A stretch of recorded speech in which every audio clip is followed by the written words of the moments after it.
Everyone. आज की इस वीडियो में हम पढ़ेंगे एनामेंसिस।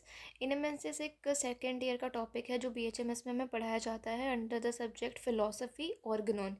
ये टॉपिक इसलिए इम्पॉर्टेंट है क्योंकि ये कई बार शॉर्ट आंसर के फॉर्म में आ सकता है, 5 मार्कर इवन 10 मार्कर के फॉर्म में भी आ सकता है। और इसकी होम्योपैथिक में एक अलग से इम्पॉर्टेंस है, इसलिए हमें इस टॉपिक को समझना काफ़ी इम्पॉर्टेंट है। तो यहाँ पे मैंने नोट्स बनाया है, तो मैं अपने नोट्स से ही पढ़ाऊँगी। You can copy it in your copy. तो अभी यहाँ पे हम सबसे पहले डेफिनेशन देखेंगे। एनामेंसिस होता क्या है, देखो हिंदी में बताती हूँ। मान लो हमारे पास दो पेशेंट आए हैं, ठीक है। दोनों को सेम बीमारी है, लेट से एक को कॉमन कोल्ड है और दूसरे को भी कॉमन कोल्ड है, लेकिन इन दोनों की दवाई अलग होगी होम्योपैथी में। किस बेसिस पे होगी? क्योंकि होम्योपैथी में हम क्या करते हैं, हम इंडिविजुअलाइजेशन करते हैं, मोडालिटीज़ के टर्म्स में देते हैं, एग्रावेशन क्या हो रहा है, किस साइड पे है, मतलब हर चीज़ देखते हैं हम, है ना। कंप्लीट सिम्टम के बेसिस पे देते हैं। तो इसी सारे इवेंट को हम एनामेंसिस बोलते हैं, ठीक है। तो anamnesis is the process of determining the individuality of patient in contrast to other patient with the same disease और हिज डिटेल्ड मेडिकल हिस्ट्री। मतलब जब हमने उसकी केस टेकिंग करी, उसके बाद जो हमने टोटलिटी बनाई, टोटलिटी से हमने उसके पेक्यूलियर सिम्टम्स निकाले, कैरेक्टरिस्टिक सिम्टम्स निकाले, जिसकी वजह से जो पेशेंट है उसको हमने इंडिविजुअलाइज करा और उसी बेसिस पे हमने फिर उसको मेडिसिन प्रिस्क्राइब करी, ठीक है। तो इसी को हम बोलेंगे एनामेंसिस कर रहे हैं हम, मतलब कि किसी पेशेंट को हम इंडिविजुअलाइज कर रहे हैं कोई ऐसे डिजीज़ के बेसिस पे जो कि बहुत सारे लोगों को हो सकती है। The ability to remember things और medical history that happen in the past of patient life through proper case taking. जब हम केस टेकिंग करेंगे तो इसी से जो पेशेंट है उसको अपने मेडिकल पास्ट हिस्ट्री बतानी पड़ेगी, अपने सारे पास्ट इवेंट्स बताने पड़ेंगे। तो ये जो एबिलिटी है पेशेंट की याद करने की उस चीज़ को, जो भी उसके पास्ट में हो चुकी है, मेडिकल हिस्ट्री बताने की, उसको कहाँ से दिक्कत शुरू हुई, फिर ये क्या प्रोग्रेशन हुआ है, इसी को हम एनामेंसिस बोलेंगे। तो अब अफोरिज्म्स हम देखते हैं कि इससे रिलेटेड कौन से अफोरिज्म्स हैं। तो अफोरिज्म 6 में हम पढ़ते हैं पोर्ट्रेट ऑफ डिजीज़। तो पोर्ट्रेट ऑफ डिजीज़ हिंदी में मैं बताती हूँ क्या होता है। पोर्ट्रेट ऑफ डिजीज़ मतलब हम डिजीज़ की कंप्लीट पिक्चर बनाएंगे। कैसे बनाएंगे? अब एक हमारे पास सोर्स है पेशेंट, पेशेंट अपने बारे में बताएगा मुझे ये सब दिक्कत है। सेकंड हमारे पास सोर्स होता है उसके बाय स्टैंडर्ड्स या फिर अटेंडीज़। अटेंडीज़ कौन हो सकते हैं? उसके रिलेटिव्स हो सकते हैं, फ्रेंड्स हो सकते हैं, जो इसके बारे में बताएंगे कि हाँ पेशेंट को ये सब कुछ होता है। और तीसरा एक फिजिशियन खुद होता है। जो फिजिशियन होता है वो अपने ऑब्जर्वेशन स्किल से भी काफ़ी चीज़ें पेशेंट के बारे में ऑब्जर्व कर सकता है, जो कि डिजीज़ से काफ़ी ज़्यादा रिलेटेड होती है। तो ये तीनों मिलकर हमारी बनाती है पोर्ट्रेट ऑफ डिजीज़, ठीक है। तो इससे हमें क्या पता चलेगा? इससे हमें पेशेंट की पूरी केस टेकिंग अच्छे से पता चलेगी, उसकी टोटलिटी बनेगी। तो एनामेंसिस हम कर सकते हैं, उससे इंडिविजुअलाइजेशन कर सकते हैं, ठीक है। मेडिकल हिस्ट्री हम कैसे लेंगे केस टेकिंग में? सबसे पहले हम प्रेजेंटिंग कंप्लेंट लेते हैं, उसमें पेशेंट हमारा मेन कंप्लेंट बताता है कि वो क्यों आया है, उसे क्या दिक्कत है। फिर उसी सिम्टम की हम हिस्ट्री ऑफ प्रेजेंटिंग कंप्लेंट लेते हैं, मतलब हम कंप्लीट सिम्टम लेते हैं। कंप्लीट सिम्टम में हम क्या लेंगे? सेंसेशन, लोकेशन, मोडालिटीज़, सब कुछ लेंगे, ठीक है। फिर पास्ट हिस्ट्री लेते हैं कि कोई इलनेस है क्या, एलर्जी, मेडिकेशंस, कोई सर्जरी कराई है, कोई ट्रॉमा हुआ है। और फिर हम फैमिली हिस्ट्री लेते हैं ताकि हमें हेरिडिटरी डिजीज़ के बारे में पता चल सके। अब इसके बाद हमने जैसे सारी चीज़ें कर ली, ठीक है। अब हम क्या करेंगे? अब हमें देखना है कि डिज़ीज़ आगे कहाँ तक जाएगी, तो हम इवैल्यूएट करेंगे। तो हम कैसे इवैल्यूएट करेंगे? जब पेशेंट को इनिशियल एक्सपोज़र हुआ, मतलब किस वजह से उसको वो बीमारी हुई है और अभी वो कैसा है, इसके बीच का टाइम पीरियड हमें इवैल्यूएट करना है। तो वो काफ़ी स्टेजेस में हो सकते हैं। फर्स्ट स्टेज होता है प्री सिम्प्टोमेटिक स्टेज, मतलब उसकी बॉडी में पैथोजन है लेकिन उसको इतने सिम्टम्स आ नहीं रहे हैं, ठीक है। फिर जैसे कि अब जैसे यहाँ पे दो केसेस आ सकते हैं कि मान लो कि कॉज एक है लेकिन उसके बहुत सारे इफेक्ट्स हो रहे हैं। जैसे कोई इंसान स्मोकिंग कर रहा है, तो स्मोकिंग से बहुत सारी चीज़ें हो सकती है। एम्फाइजिमा हो सकता है, उसके लंग्स में प्रॉब्लम हो सकती है, उसके रेस्पिरेटरी ट्रैक्ट में प्रॉब्लम हो सकती है, उसके जीआईटी में भी इवन प्रॉब्लम हो सकती है।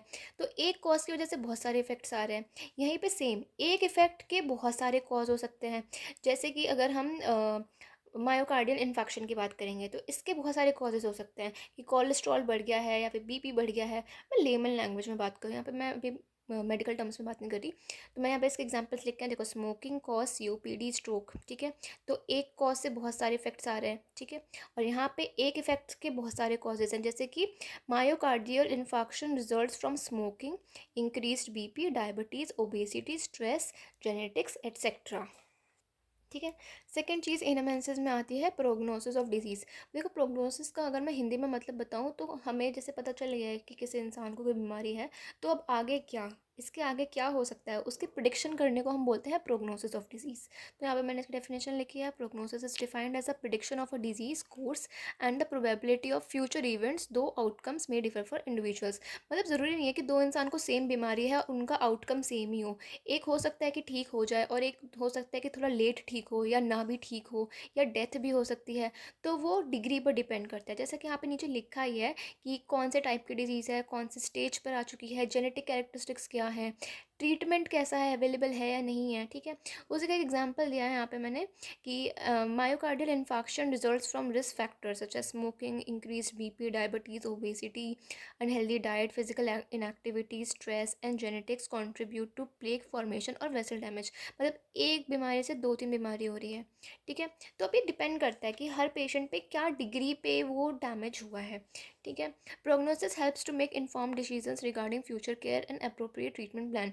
तो अब प्रोग्नोसिस से हम ये पेशेंट को एक आश्वासन दे सकते हैं कि आप क्या ठीक हो गया नहीं, या फिर जो डिजीज़ है वो क्योरेबल है या फिर नहीं है, या इसके लिए जो ट्रीटमेंट प्लान है क्या पेशेंट इसके लिए ऑप्ट कर रहा है, या फिर ये हॉस्पिटल में अवेलेबल है या नहीं। तो ये सारी चीज़ें सोचने में हमें प्रोग्नोसिस हेल्प करती है। अब हम देखते हैं कि होम्योपैथी में एन अब हम देखते हैं कि होम्योपैथी में एनामेंसिस की क्या इंपॉर्टेंस है। तो सबसे पहले हम इंडिविजुअलाइजेशन कर सकते हैं। इंडिविजुअलाइजेशन करेंगे तो हमें सिमिलम मिल जाएगा। सेकंड क्या हो सकता है, हमें कॉन्स्टिट्यूशनल अप्रोच मिल सकती है क्रॉनिक केसेस में, क्योंकि हम कॉन्स्टिट्यूशन बेस्ड मेडिसिन देते हैं। तो अगर हम एनामेंसिस में डिटेल्ड केस टेकिंग करेंगे तो हमें कॉन्स्टिट्यूशन पता चलेगी। थर्ड क्या हो सकता है, diagnosis can be derive from anamnesis including lab investigation. मतलब एनामेंसिस हम करेंगे, डिटेल मेडिकल हिस्ट्री ले रहे हैं, इंडिविजुअलाइजेशन निकाल रहे हैं, फिर अलॉन्ग विद लैब इन्वेस्टिगेशन से हमें डायग्नोसिस हम कर सकते हैं डिजीज़ का कि कौन सी डिजीज़ है। फिर it is a holistic approach and useful in treating the psychosomatic disease. ठीक है, साइकोसोमैटिक डिजीज़ जो हमारी होती हैं उसमें हम होलिस्टिक अप्रोच कर सकते हैं। होलिस्टिक अप्रोच क्या है कि सिर्फ मेडिसिन से नहीं, लाइफस्टाइल बेस्ड, ठीक है, मेंटल ट्रीटमेंट भी हम दे रहे हैं। मतलब हर चीज़ मिला के हम पेशेंट को एज अ होल ट्रीट करने की कोशिश कर रहे हैं। ठीक है, साइकोसोमैटिक का मतलब क्या है कि psycho means psycho means psychological, मतलब mind related, somatic means body, मतलब इसमें बॉडी और माइंड दोनों रिलेटेड है। तो उसको हम होलिस्टिक अप्रोच से ठीक करेंगे। In idiopathic cases where diagnosis seems to be difficult, anamnesis gives hopes to the physician. Idiopathic cases क्या होते हैं, इडियोपैथिक का मतलब होता है जिसका कॉज नहीं पता हमें।